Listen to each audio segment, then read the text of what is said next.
Neyyattinkara T V junction വളരെ അടുത്ത് main റോഡിനോട് ചേർന്ന് തന്നെ നിങ്ങൾക്കൊരു കൊമേഴ്ഷ്യൽ കം റെസിഡൻഷ്യൽ പ്ലോട്ടാണ് ഇന്ന് ഞാൻ നിങ്ങൾക്കായിട്ട് പരിചയപ്പെടുത്തി തരുന്നത്.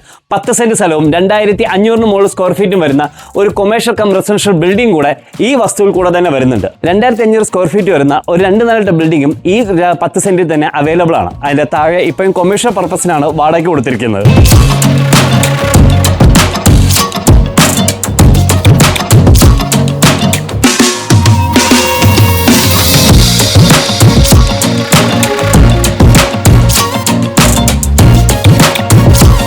ഇത് ചുടുകല്ലാണ് ഈ ബിൽഡിംഗ് പണിയിപ്പിച്ചിരുന്നത്. അതുകൊണ്ട് തന്നെ ഒത്തിരി കാലം ലാസ്റ്റ് എന്നുള്ളതിന് ഇപ്പം ഞാൻ പറയേണ്ട ആവശ്യമില്ല, നിങ്ങൾക്ക് തന്നെ അറിയാമെന്നുള്ളതേ ഉള്ളൂ. ഈ ബിൽഡിംഗ് പർച്ചേസ് ചെയ്യാനായിട്ട് 90% ലോൺ ഫെസിലിറ്റി ഞങ്ങൾ തന്നെ അറേഞ്ച് ചെയ്ത് തരികയാണ്. അതുകൊണ്ട് തന്നെ വളരെ ചെറിയൊരു എമൗണ്ട് മാത്രം മുടക്കി ഈ അതിമനോഹരമായ commercial property, commercial come residential property നിങ്ങൾ പർച്ചേസ് ചെയ്യാവുന്നുള്ളൂ. പുതിയ വസ്തുക്കളെ സംബന്ധിച്ച് വിവരം അറിയുവാനും വീടുകളെ സംബന്ധിച്ച് വിവരം അറിയുവാനും മറക്കാൻ ഞങ്ങളുടെ ചാനൽ സബ്സ്ക്രൈബ് ചെയ്യുക, മറക്കാൻ ഞങ്ങളെ ഫോളോ ചെയ്യുക. Thanks for watching.